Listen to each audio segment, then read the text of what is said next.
오늘 하나님 말씀은 잠언 4장 6, 7, 8절입니다. 제가 봉독합니다. 지혜를 버리지 말라. 그가 너를 보호하리라. 그를 사랑하라. 그가 너를 지키리라. 지혜가 제일이니 지혜를 얻으라. 물은 너의 얻은 것을 가져 명철을 얻을지니라. 그를 높이라. 그리하면 그가 너를 높이 들리라. 만일 그를 품으면 그가 너를 영화롭게 하리라. 아멘. 오늘 말씀은 우리는 잠언서를 보겠습니다. 잠언서는 지혜서라고도 하는데요, 우리가 잠언서를 제대로 묵상하면 우리가 지혜자로서의 삶을 살아갈 수 있습니다. 원래는 제가요 이렇게 낯뜨거운 일은 잘 못하거든요. 선풍기를 갖다 놓고. 근데 제가 이 설교랑 오늘 연관이 있기 때문에 제가 그 짓을 한 거예요. 그러니까 여러분들이 나중에 좀 이해하실 거예요, 제가 왜 그렇게 했는지. 그리고 또 왜 하필이면 이쪽이 아니라 이쪽에 놨는지도 설교를 들으면 이해를 하실 거예요. 그래서 여러분들이 덥지만 잘 들어주시면 맨 나중에 가서 답을 알 수 있습니다. 우리가 지혜자의 삶을 살기를 원해야 되는데요, 오늘 설교 제목이 지혜자로서의 삶을 살기 위해서입니다. 어떻게 하면 우리가 지혜자로서의 삶을 사느냐? 첫째, 소원이 중요합니다. 지혜자로서의 삶을 살기를 우리가 소원해야 합니다. 우리의 마음이 그러고 싶어야 돼요. 오늘 말씀 4장 7절에 보면 지혜가 제일이니 지혜를 얻으라. 물은 너의 얻은 것을 가져 명철을 얻을지니라 라고 말씀하고 있습니다. 지혜가 최고라는 거죠, 이 말씀이요. 그 때문에 너희는 지혜를 꼭 얻어야 한다라는 거예요. 돈, 권력, 명예, 성공, 건강, 지식이 제일이냐? 아니냐는 거죠. 지혜가 최고다라는 것을 계속해서 우리에게 잠언서는 얘기하면서 우리 마음에 동기를 부여하는 거예요. 너의 마음 속에 네가 원하는 것은 지혜이어야 한다라는 그 동기를 부여합니다. 그래서 잠언서는 계속해서 마음으로 지혜를 꽉 잡아라, 지혜를 지키라, 지혜를 얻으라, 지혜를 잊지 말아라, 지혜의 말을 어기지 말아라, 지혜를 버리지 말아라, 지혜를 사랑하라, 지혜를 높이라, 지혜를 품으라. 이렇게 계속해서 잠언서는 지혜에 대한 얘기를 하면서 우리 안에 동기를 부여하는 거예요. 그래서 우리가 하나님 앞에 기도할 때에도 하나님 지혜로운 자가 되기를 원합니다라고 기도하게끔 우리에게 동기를 부여해서 우리의 소원이 되게끔 하게 하기 위해요. 왜요? 우리의 소원이 그래야 하나님의 지혜를 주시기 때문에 그렇습니다. 그리고 우리가 지혜를 얻게 되면 멋지게 살 수 있어요. 오늘 말씀 4장 4절에 보면 그리하면 살리라 라고 얘기했죠. 지혜를 얻으면 살 수 있어요. 사는 것뿐만 아니라 4장 6절에 보면 지혜가 너를 보호하고 지혜가 너를 지키리라 라고 얘기합니다. 지혜를 얻은 사람은 지킴을 받고 보호를 받음을 얻고요. 8절에 보면 그가 너를 높이 들리라. 지혜가 여러분을 높이 들어주고 또 지혜가 너를 영화롭게 하리라. 여러분들을 영화롭게 할 것입니다. 그리고 그 지혜가 아름다운 관을 여러분의 머리에 두고 또 영화로운 면류관을 여러분에게 줄 것이다 라고 지혜를 말씀하고 있어요. 그렇기 때문에 지혜를 얻는 것이 얼마나 중요한지를 잠언은 우리에게 계속해서 이야기합니다. 솔로몬도 마찬가지입니다. 어떻게 그가 지혜로운 사람이 될 수 있었습니까? 바로 그 안에 아버지의 말대로 자기가 지혜를 소원했기 때문에 그래요. 자기 다윗이 지혜를 얻으라라고 얘기한 말대로 그것이 자기의 소원이 돼서 나에게 지혜를 주세요. 그러니까 지혜를 얻다 보니까 정말 그는 모든 영화를 다 누렸잖아요. 우리가 잘 아는 대로. 그렇죠? 그럴 때 우리가 지혜를 얻는 것은, 그것을 소원하는 것은 너무나도 중요하다라는 거예요. 그런데 인간 중에 가장 지혜로운 사람은 솔로몬이라고 얘기했지만 나중에 바뀝니다. 진짜 지혜로운 사람이 한 사람이 생기죠. 누구예요? 예수님이죠. 어떤 면에서 솔로몬은 완벽한 지혜를 가진 사람은 아니었습니다. 저는 솔로몬을 그래서 이렇게 표현하고 싶어요. 솔로몬은 머릿속에 지혜로 가득 찬 사람이지만 그는 지혜로운 삶을 산 사람은 아니라고 저는 표현하고 싶어요. 왜냐하면 무엇이 옳은지 무엇이 지혜인지는 알았지만 그것을 삶에 적용하거나 그것을 삶에 그대로 지혜대로 살지 않았기 때문에 결국에는 그것 때문에 망했잖아요. 그렇죠? 그 간음죄 때문에 망했습니다. 지혜를 소원해서 지혜를 얻었는데 그는 그 지혜를 삶 속에 적용하지 못하고 지혜로운 삶을 살지 못했어요. 그것이 안타까운 거죠. 그러나 지혜를 갖고 계시면서 지혜로운 삶을 사신 분이 계시는데 바로 우리 예수님이에요. 우리 예수님. 그래서 우리는 그분을 더 사모하고 그분의 지혜를 더 사모하고 그분의 삶을 살기를 소원해야 돼요. 성경에도 마태복음 12장 42절 좀 넘어가죠. 이 더운 때 이렇게 설교하다 보면 여러분의 표정이 진짜 지혜는 설교를 짧게 하는 거다라는 표정이 있기 때문에 넘어갈 부분은 넘어가고요. 마태복음 12장 42절에 심판 때 남방 여인이 일어나 이 세대 사람을 정죄하리니 이는 그가 솔로몬의 지혜로운 말을 들으려고 땅끝에서 왔음이거니와 솔로몬보다 더 큰 이가 여기 있다. 그게 누구예요? 예수님이에요. 솔로몬보다 더 큰 이, 더 완벽한 지혜로우신 분, 그분이 바로 우리 예수님이다라는 거예요. 그리고 그분 안에 골로새 2장 3절에 그 안에는 지혜와 지식의 모든 보화가 감추어져 있다라고 말씀하십니다. 그 때문에 우리가 사모하고 우리가 소원하는 것은 예수님이어야 되고 예수님을 닮기를 소원해야 되고 예수님의 그 지혜로움과 지혜로운 삶을 우리가 소원해야 한다라는 거죠. 그럴 때 우리는 그 예수님의 소원을 담게 되고 예수님을 담게 되고 예수님의 지혜로움을 담게 되어진다. 바로 이것이 우리의 모습이기를 원합니다. 두 번째로는 그러면 지혜자로서의 삶을 살기 위해서는 뭐가 필요하느냐? 마음의 지킴이 먼저입니다. 마음의 지킴이 먼저예요. 오늘 잠언 4장 23절에 보면 무릇 지킬 만한 것보다 더욱 내 마음을 지키라라고 말씀하고 있습니다. 더욱 내 마음을 지키라. 왜냐하면 생명의 근원이 여기에서 났기 때문에 마음을 지키라라고 말씀하세요. 하버드의 심리학자 엘렌 랭어 교수가 실험을 했어요. 이 마음이 얼마나 중요한지, 마음을 어떻게 먹고 일을 하는지. 그래서 호텔 청소부들 반을 모아놓고 교육을 시켰어요. 왜냐하면 호텔 청소부들 건강을 체크하니까 다 건강이 안 좋아. 그리고 근데 오피스에 일하는 사람만큼 몸이 다 커요. 그러니까 일하는 거는 굉장히 많은 운동량을 소모하는데 살이 안 빠지는 거예요. 그리고 건강에 도움이 하나도 안 된 거예요. 그래서 이 사람이 어떻게 했냐면 반을 모아놓고는 설명을 합니다. 당신들이 일하는 것이 운동량으로 따지면 이만큼이기 때문에 이만큼 살이 빠져야 되고 이렇게 건강해야 합니다. 그런데 당신들은 그런 마음으로 일하지 않기 때문에, 기쁨으로 일하지 않기 때문에 이런 현상이 일어납니다라고 교육을 시켰어요. 그래서 그들의 마음속에 제대로 된 지식을 심겨줬어요. 그리고 한쪽은 내버려뒀어요. 그리고 몇 달 뒤에 다시 그들의 건강을 체크했는데요, 그걸 배운 사람들은요 살도 빠지고 건강해졌어요. 근데 그걸 모르는 사람들은 아직도 살도 안 빠지고 건강도 나빠지고. 왜 그럴까요? 마음의 생각 때문에 그래요. 마음의 생각 때문에. 그들이 마음을 어떻게 먹느냐가 이렇게 중요합니다. 우리 믿는 사람들도 마찬가지예요. 예수를 믿는다고 하면서 우리 안에는 부정적인 생각, 안 된다는 생각, 할 수 없다는 생각, 나는 약하다는 생각, 나는 실패자라는 생각, 나는 죄인이기 때문에 계속 죄를 지을 수밖에 없다는 그런 생각으로 우리 안에 가득 차 있고 그런 마음으로 산다면 우리는 제대로 승리할 수가 없습니다. 그때 우리 마음을 지켜야 돼요. 그런데 우리 마음을 가장 잘 지키는 방법이 뭐냐? 많은 성도들은 난 이렇게 살면 안 돼, 이렇게 살면 안 돼, 그렇게는 지키는 게 아니에요. 그렇게는 지킬 수가 없어요. 우리의 마음을 지키기 위해서는 제일 중요한 건 뭐냐면 우리의 마음을 가장 좋은 것으로 채워 넣어야 돼요. 가장 좋은 것으로 채워 넣어야 돼요. 그게 누구예요? 우리 예수 그리스도로 채워 넣어야 된다라는 거예요. 저는 요즘에 제 생활에 습관화 시키려고 하는 게 있어요. 그게 뭐냐면 나이가 들어서 그런지 옛날에는 딱 눈 뜨면 바로 잠을 잤거든요. 근데 이제는요 자면 바로 잠이 안 들어요.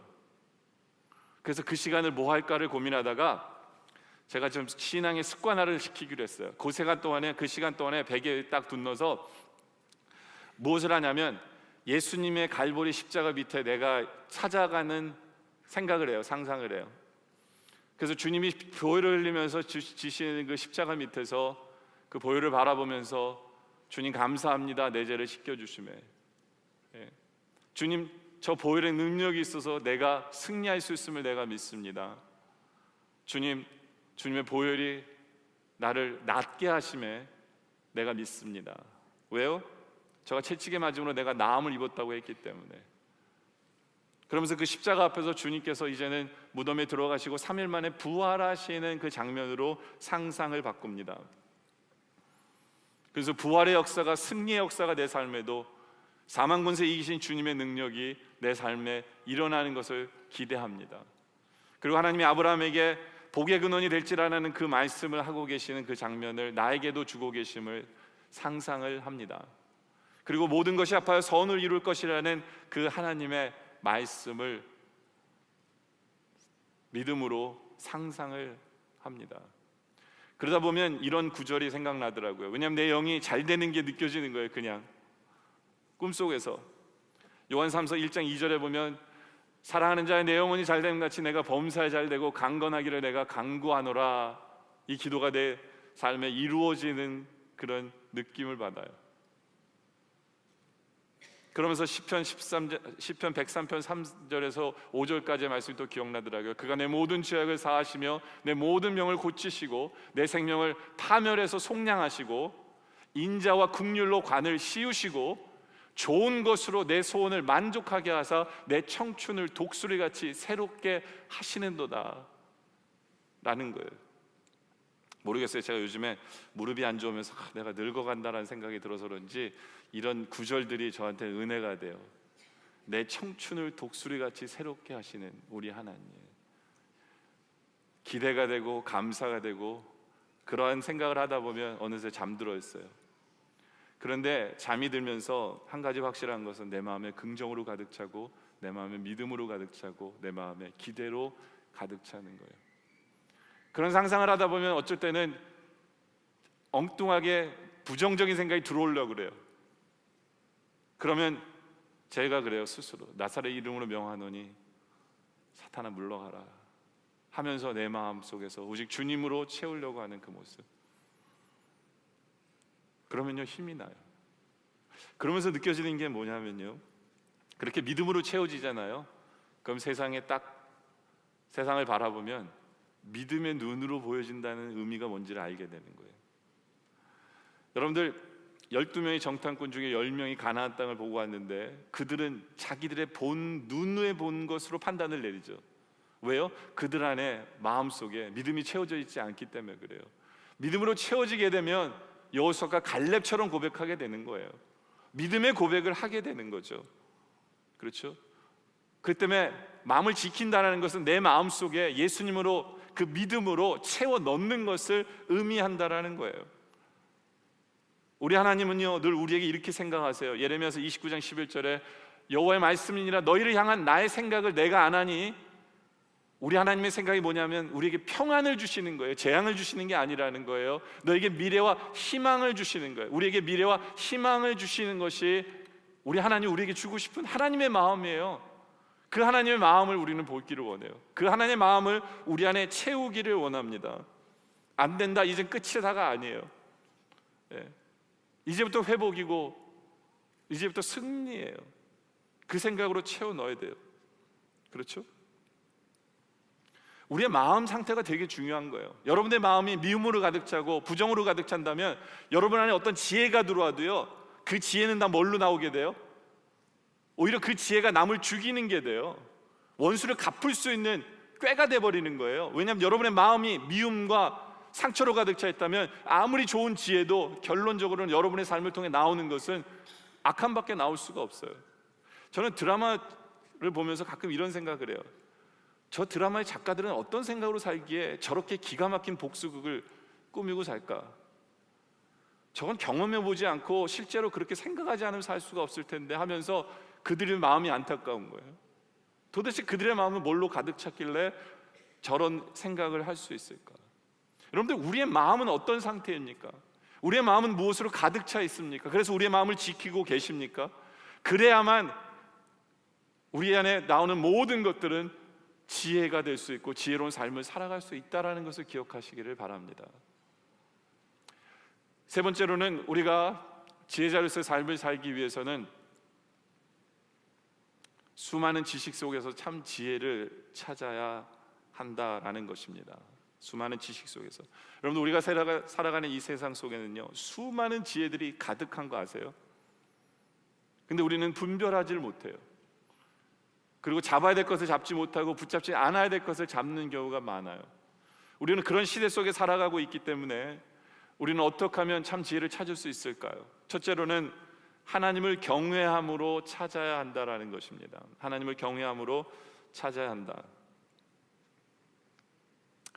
우리가 살고 있는 이 시대는요 정말 이 폭풍노도처럼 정보들이 몰려와요. 지식들이 여러분에게 몰려옵니다. 인터넷으로 2억 5천 명, 이 만 명의 이상의 사람들이 동시에 정보를 쏟아내고 있어요. 정보를 쏟아내고 있어요. 그러니까 우리는 수많은 정보들을 수집하고 있어요. 좋은 시대냐? 여러분들, 정보가 그렇게 쏟아진다고 해서 좋은 것만 아니에요. 오히려 더 심각한 문제들이 더 많아요. 어떤 문제들, 우리 자녀들도 그 문제를 안고 있는데 그 문제들이 뭐냐 하면 불확실해져요. 왜냐하면 수많은 정보들이 우리에게 다가올 때 뭐가 진짜고 뭐가 가짜인지 이게 구분이 안 돼요. 예? 그리고 내가 뭔가를 하고 싶어도 마치 내가 다 알아야만 그 일을 해야 될 것처럼 하는 불안감이 내 안에 조성이 돼요. 안다고 해서 좋을 것 같은데 아니에요. 오히려 더 불확실해요. 그러다 보니까 두려움으로 가득 차요. 여러분들, 사냥하는 사람이 숲속에서 이렇게 걸을 때 짐승의 울음소리를 들으면 오히려 더 두려워지잖아요. 왜요? 눈에 안 보이니까. 그렇죠? 마찬가지예요. 눈에 보이는 실체는 없는데 수많은 것들이 들려지기만 해요. 테러 소식과 수많은 그런 소식들이 들려지면서 우리를 불안케 하는 거예요. 걱정케 하는 거죠. 실제로 루안다의 그 후투스족이 평화로운 삶을 살았어요. 그런데 갑자기 투시스족을 죽여버렸습니다. 정권을 잡자마자 50만 명을 죽였어요. 후투스족이 투시스족을. 왜 죽였는지 아세요? 딱 하나예요. 후투스족이 소문을 들은 거예요. 투시족이 자기들을 죽일 거라는 소문을 들어서 오히려 반대로 죽여버린 거예요. 실제로 있지도 않은, 힘도 없는 사람들인데 그것이 두려움에 젖어서 그런 말도 안 되는 행동을 해버린 거예요. 이런 것들이 정보입니다. 이런 것들이 정보예요. 그 다음에 불신이에요. 하도 어떤 대통령이 되면 그 사람에 대해서 너무 많이 아니까 더 이상 권위가 없어요. 권위가 없어져요. 사람들이 정부를 믿지 않아요. 왜냐하면 언론이 정부를 까니까. 또 정부도 언론이 잘못됐다 그러니까 뭘 믿어야 될지 모르는 세상 속에 우리는 사는 거죠. 또 왜곡돼요. 정말 수많은 진리가 아닌 정보들이, 지식들이 들어오면서 뭐가 진리인지를 모르는 거예요. 기독교 진리마저도 흔들려요. 왜 그렇게 개인 문제나 이런 것들이 그냥 당연하다고 타당하게 여깁니까? 잘못된 지식들이 우리 안에 전달되어줌으로 말미암아 하나님의 진리마저도 우리가 흔들리는 것을 보게 되죠. 왜곡되는 거예요. 그리고 또 많은 사람들은 무관심해져요. 오히려 야 머리 아프다, 몰라. 근데 무관심하다고 하는데 자기가 좋아하는 것만 봐요. 뭐 연애 뉴스나 뭐 스포츠 뉴스만 봐요. 그리고 나머지는 아예 들으려고도 하지 않아요. 무관심한 시대가 되어져 버리는 거죠. 그러다 보니까 뭐 교육이나 설교나 정말 들어야 될 것은 듣질 않아요. 무관심한 시대가 돼 버리는 거죠. 또 그룹 사고가 있죠. 그룹 사고라는 게 뭐냐면 뭘 따라가는 거예요. 그러니까 인터넷이 가장 강력한 우리나라 같은 경우는 뭐 하나 하면 다 고명 다 그거 다 각 들고 다니잖아요. 그런 일들이 벌어지는 거예요. 그러다 보니까 소외감이 생겨요. 왜요? 나는 그걸 사지 못하면 소외가 되는 거예요. 내가 약자가 되는 거예요. 어떤 잘못된 지식 속에서, 잘못된 정보 속에서 어떤 소외된 그룹을 만드는 거예요. 여러분들, 요즘에 흑인들 문제가 많죠. 그렇죠? 흑인들 들고 일어났죠. 왜 그런 문제가 생기냐면 경찰들 머릿속에는 흑인들이 더 나쁘고 흑인들이 더 죄를 많이 짓는 자라는 그런 정보가 있기 때문에 그래요. 머릿속에 그런 wrong information이 있기 때문에 결과적으로 흑인들을 이렇게 난폭하게 대하는 거예요. 그러다 보니까 이런 문제가 발생하는 거죠.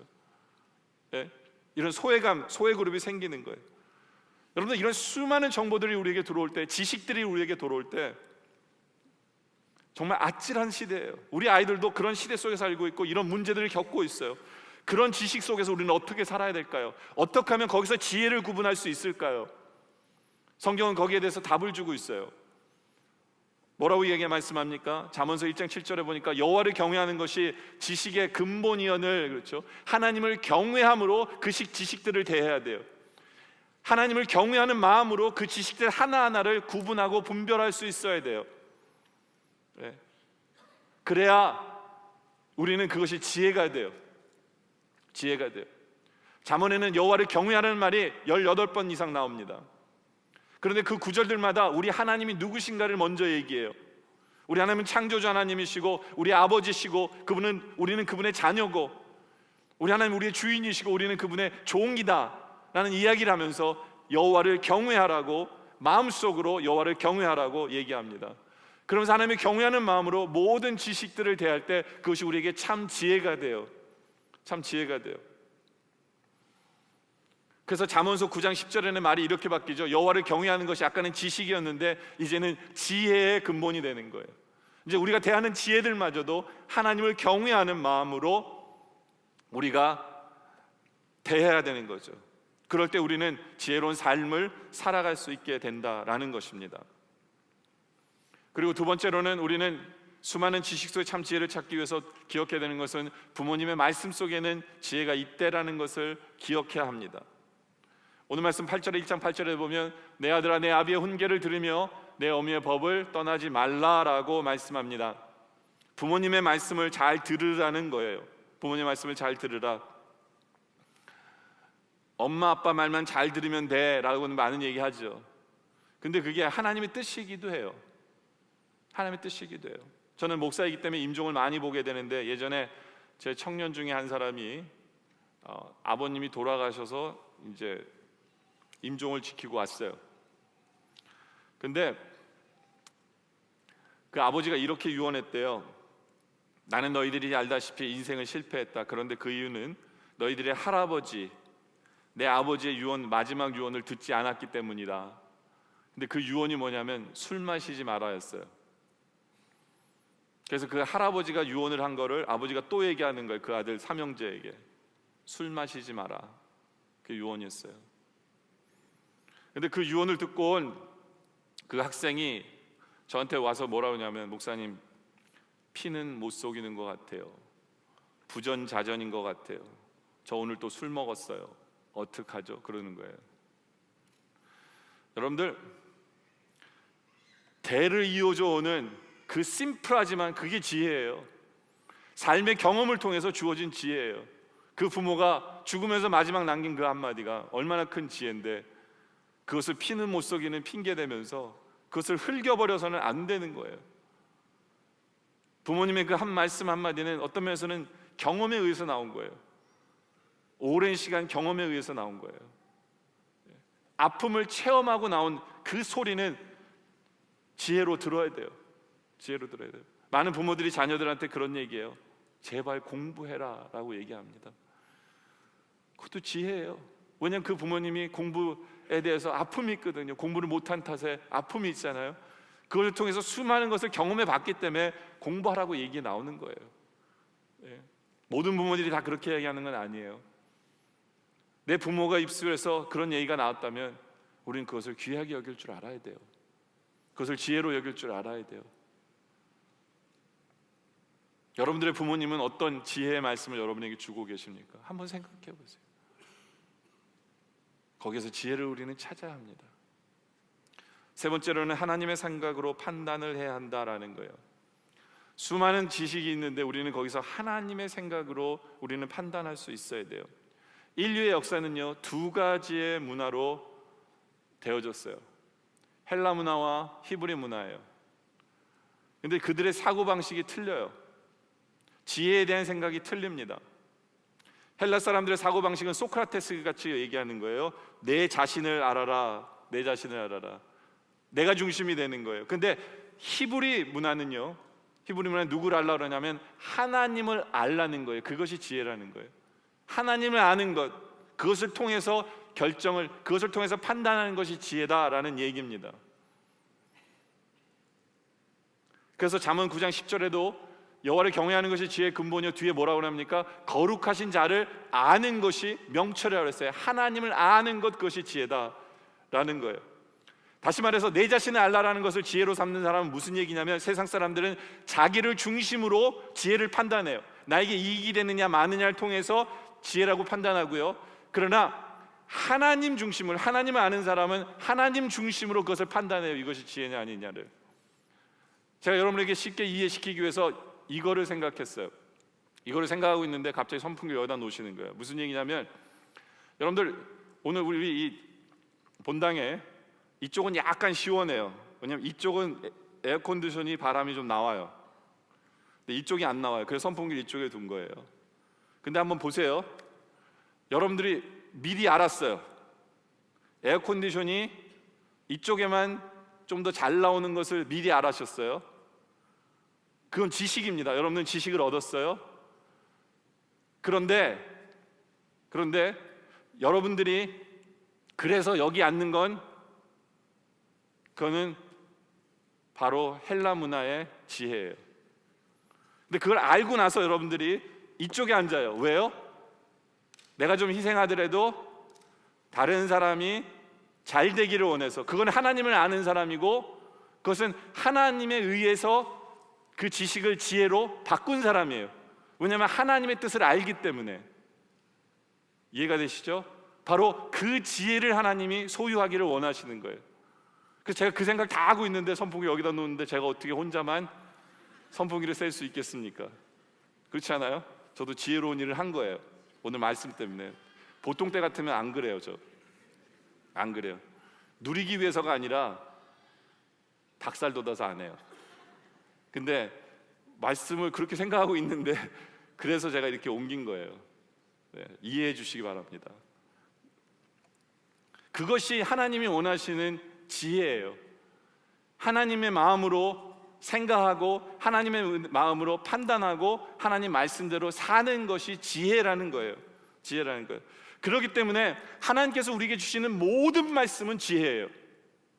너 이렇게 살아라는 모든 말씀은 지혜가 될 수밖에 없는 거예요. 그래서 잠언 3장 27절에 보면 내 손이 선을 베풀 힘이 있거든 마땅히 받을 자에게 베풀기를 아끼지 말아라. 남을 도와주라는 얘기예요. 이건 보통 사람들, 우리는 이때까지는 그걸 교훈으로 알았어요. 그냥 믿는 사람이니까 하나님 명령대로 살아야지. 아니에요. 지혜의 말씀이에요. 남을 돕는 것이 하나님의 뜻이고 지혜의 말씀이다라는 거죠. 이렇게 살 때 우리에게 복이 있는 거예요. 이렇게 살 때 다른 사람이 복을 받고 하나님 나라가 세워지기 때문에 하나님이 우리에게 지혜의 말씀을 주시는 거지 그냥 일반적인 교훈이 아니에요. 지혜를 사모한다면 말씀이 지혜임을 우리는 알아야 한다라는 거죠. 3장 29절에도 마찬가지예요. 내 이웃이 내 곁에서 안연히 살거든 그를 모해하지 말며 사람이 내게 악을 행하지 아니하였거든 까닭 없이 더불어 다투지 말라. 좀 지칠 때 싸우지 말란 얘기예요. 그렇죠? 일반적인 도덕적인 얘기가 아니에요. 이건 지혜의 말씀이에요. 그래서 잠언에 계속해서 이 얘기를 하는 거예요. 지혜서에서. 왜요? 이게 지혜이기 때문에. 하나님 뜻이 지혜이기 때문에. 그렇죠? 잠언 10장 12절에도 미움은 다툼을 일으켜도 사랑은 모든 허물을 가리우느니라. 믿는 사람이기 때문에 억지로 향하는 교훈이라고 생각할지 모르지만 지혜예요. 용서하라는 것, 그렇죠? 싸우지 말라는 것, 지혜입니다. 누구를 위해서? 우리를 위해서 주시는 지혜로운 삶을 살라고 우리에게 주시는 하나님의 뜻입니다. 하나님의 뜻이에요. 제가 이 말씀을 생각하면서 도대체 제가 이제 50살인데 내가 50년을 살아가면서 하나님께서 나에게 주신 지혜는 뭘까라는 생각을 해봤어요. 제 자랑 시간인데요. 하나님 나에게 주신 지혜가 뭘까? 하나님은 저에게 한 가지 지혜를 주셨어요. 그게 뭐냐면 이해하는 마음이에요. 이해하는 마음. 저는 참 화를 내지 않습니다. 참 화를 내지 않아요. 무식할 정도로 화를 안 내요. 왜 그런가라고 제가 생각해 보니까 누가 저를 화나게 할 것 같은 얘기라든가 나를 힘들게 하거나 뭐 소리를 지르거나 신경질을 내면 전 그 사람이 이해가 돼요. 이해가 돼요. 왜 저 사람이 화를 내는지 이해가 돼요. 얼마나 힘들면 저럴까 하고 어쩔 때는 불쌍하게까지 보여요. 하나님이 그런 지혜를 주셨어요. 근데 그런 지혜를 얻는 게요 하루아침에 된 게 아니에요. 왜냐하면 제 일생을 통해서 그게 훈련되었기 때문에 그래요. 굉장히 드센 엄마 밑에서 자라게 했어요. 어머니 말씀이 다 전 억울했어요. 근데 다 참았어요. 그리고 살아오면서 제가 화를 안 내니까 제 친구들은 테이크 어드밴티지에서 저한테 삥을 굉장히 많이 뜯어갔어요. 그리고 제가 약한 줄 알고 저를 자꾸 건드려요. 때려봐요. 그래도 가만히 있으니까 더 세게 때려요. 그러니까 그런 일들을 굉장히 많이 당했어요. 그래서 그런 일을 당하면서 처음에는 그걸 제가 용납이 안 되니까 속으로 그들을 죽일 생각을 해요. 완전 범죄를. 그러니까 제 속으로 골마가는 거예요. 근데 그것도 다 경험이에요. 그것도 어떤 지혜를 얻기 위해서 하나님께 주신 과정이었던 거예요. 그 내가 참지 못하고 내가 미칠 것 같으니까 하나님 안에서 해결을 본 거예요. 근데 그러다 보니까 하나님이 저에게 그 모든 것을 해결하기 위해서 저에게 이해하는 마음을 주신 거예요. 이해하는 마음. 근데 지금 목회를 하면서 그 이해하는 마음이 저에게는 너무나도 큰 은혜다라는 것을 알게 돼요. 이게 저에게만 그럴까요? 하나님이 여러분에게 주신 지혜도 분명히 있어요. 여러분 순회 가서 그런 걸 좀 쉐어했으면 좋겠어요. 하나님이 여러분에게 참 많은 지혜를 주셨어요. 근데 하나님의 마음으로 그 지혜를 볼 수 있는 여러분들이길 원해요. 그리고 그 지혜에 감사하시고 그 지혜를 사용함으로 말미암아 다른 사람이 복을 얻고 여러분의 가정이 살고 하나님 나라가 세워질 수 있는 그런 지혜가 여러분에게 있음을 볼 수 있기를 원하는 거죠. 또 그렇게 살아가기를 소원합니다. 이제 말씀의 결론을 내리죠. 제가 여러분들에게 한 가지 퀴즈를 내볼게요. 여러분들이 답을 한번, 이건 난센스 퀴즈가 아니에요. 어떤 아버지가 있었는데 딸을 너무나도 사랑했어요. 5살짜리 딸인데, 근데 딸이 방에 혼자 있는데 천둥번개가 치는 거예요. 천둥번개가 칩니다. 천둥번개가 치니까 이 아버지가 딸이 무서워할까 봐 딸 방에 들어갔는데 이 딸이 희귀한 일을 하고 있어요. 갑자기 제일 예쁜 옷을 입더니요, 창문을 열고, 번개가 치는데 창문을 열고 인형을 안고 창문 앞에 이렇게 서 있는 거예요, 웃으면서. 여러분의 딸이 그런다면 무슨 생각을 하실까요, 여러분들? 무섭지 않으세요? 갑자기 잠옷을 입고 있는 애가 제일 예쁜 옷을 입더니 창문을 열더니 인형을 안고 웃으면서 바깥을 이렇게 쳐다보고 있는 거예요. 그래서 아빠가 놀라서 물어봐요. 너 지금 뭐하니? 그랬더니 이 딸이 뭐라 하냐면, 아빠, 하나님이 나 사진 찍고 싶으시대, 그러는 거예요. 왜요? 하나님이 사진을 찍으려고 플래시를 터뜨린다라고 이 애는 생각을 한 거예요. 그래서 하나님이 내 사진을 찍으려고 하기 때문에 가장 좋은 옷을 입고 인형을 하고 사진 번개 칠 때마다 웃는 거예요. 미소를 띄우는 거예요. 여러분이 그 딸의 아버지라면 여러분들은 뭐라고 대답을 해야 정답일까요? 세상 사람들은 그 상황 속에서 어떻게 얘기를 하냐면, 아니야, 하나님이 플래시 터치는 게 아니고 이건 과학적으로 설명을 할 거예요. 그건 정답이 아니에요. 참 지혜로운 답은 무엇일까요?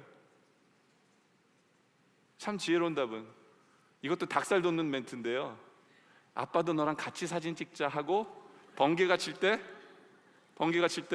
같이 스마일 하면서 딱 딸과 있는 게, 그게 바로 정답이에요. 왜 그게 정답일까요? 하나님의 마음으로 한번 생각해 보세요. 하나님이 번개를 주셨는데 하나님이 나에게 사진 찍고 싶다는 마음으로 서 있는, 인형을 안고 있는 그 딸을 하나님이 바라보면서 사진을 찍어 주실까요, 안 찍어 주실까요? 찍어 주시는 게 우리 하나님의 마음이기 때문에 그래요. 하나님은 아마 그걸 사진을 찍으시고 나중에 걔가 천국 갔을 때 보여주시면서 네가 어릴 때 이랬다라고 하나님은 칭찬하시면서 얘기하실 거예요. 왜냐하면 그 아이 머릿속에는 모든 것이 하나님으로 해석되기 때문에, 하나님이 좋게 하시는 하나님을 해석되기 때문에 그런 결론을 얻기 때문에 하나님의 마음은 그 아이를 칭찬하고 싶고 그 아이가 너무 이쁘셨을 거예요. 그 하나님의 마음으로 그 상황을 해석한다면 나도 당연히 그 자리에 동참해야죠. 그렇죠? 이것이 하나님의 마음을 가지고 모든 것을 해석하시는 지혜라는 거예요. 세상 사람들은 미쳤다고 생각할지 모르지만 우리는 하나님을 믿는 사람이기 때문에 하나님의 마음으로 그것을 바라보고, 그리고 하나님의 마음으로 지혜롭게 사는 것, 그것이 우리의 행할 일이에요. 살 일이라는 거예요. 그렇게 살 때 오늘 말씀에 4장 6절 7절 8절에 보면 하나님이 이렇게 얘기했어요. 지혜를 버리지 말래요. 그래서 그가 너를 보호하는데, 그가 누구냐면 지혜거든요. 지혜가 너를 보호하고요, 지혜가 너를 지킨대요. 근데 가만 보세요. 원래 누가 우리를 지키시고 보호하세요? 하나님이세요.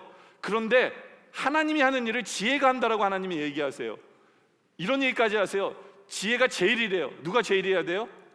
하나님이 제일이어야 되는데 지혜가 제일이라는 거예요. 지혜를 얻으라. 물은 너와 얻은 것을 가져 명철을 얻을지니라. 그래서 그를 높이래요. 우리는 누구만 높이며 살아야 돼요? 하나님을 높이며 살아야 되는데 지혜를 높이려는 거예요. 이게 무슨 뜻이에요? 지혜 이꼴 하나님이라는 거예요. 지혜 이꼴 하나님의 말씀이라는 거예요. 우리가 생각하는 그런 지혜가 아니에요. 세상적으로 잘 먹고 잘 사는 지혜가 아니라 바로 하나님의 마음, 하나님의 생각, 하나님의 말씀, 그것을 높이고 그것을 붙들고 그것을 사랑하고 그 뜻대로 사는 것. 그것을 우리 하나님 원하세요. 그럴 때 우리 안에 소원이 있기를 하나님의 지혜, 하나님의 말씀, 그 지혜로 내가 살게 해주세요라는 소원이 여러분에 있기를 원해요. 그리고 그러기 위해서 우리 마음속에 잘못된 것은 다 버려버리고, 버리기보다 먼저 우리 안에 좋은 것으로 채워넣기를 원해요. 참 지혜 대신 예수님으로 가득 여러분에 채워넣으세요. 그래서 모든 것이 믿음의 눈으로, 예수의 눈으로, 하나님의 눈으로 볼 수 있도록, 그래서 여러분이 전달되는 모든 지식이 지혜로 바뀌어질 수 있도록, 그리고 하나님께서 여러분에게 주신 모든 상황과 여러분의 모든 말씀들이 지혜로 여겨짐으로 말미암아 사모하고 그 말씀대로 삶으로 말미암아 이제 정말 여러분의 삶은 다른 사람을 살리고 다른 사람의 복을 주고 하나님의 나라를 세우고, 그리고 지혜자의 삶을 살아가는 여러분의 모습 되어지시기를 주님의 이름으로 축원합니다. 기도드리겠습니다. 아버지 하나님, 아무리 작은 일일지라도 이제 하나님의 마음으로, 하나님의 눈으로 바라보기를 원합니다. 그래서 그 모든 것이 하나님이 나에게 주시는 지혜가 되어져 이제는 그 지혜대로 사는 지혜자의 삶을 살게 하여 주시옵소서. 머릿속에 지혜만 가득 찬 것이 아니라 이제는 그러한 삶을 살아가게 하여 주시옵소서. 아버지 하나님, 이제 나만 잘 먹고 잘 사는 것이 지혜가 아니라 이제 그 지혜로 말미암아 다른 사람이 복을 받고 하나님 나라가 세워지는 그것이 지혜임을 알았사오니 이제는 그 지혜대로 결정하고 나아가는 우리의 모습 되게 하여 주시옵소서. 하나님 아버지, 지혜를 사모합니다. 우리에게 지혜 주시옵소서. 지혜자의 삶을 살아가게 하여 주시옵소서. 역사하여 주시옵소서. 오늘 말씀에 감사드리며 예수님의 이름으로 간절히 기도드립니다. 아멘.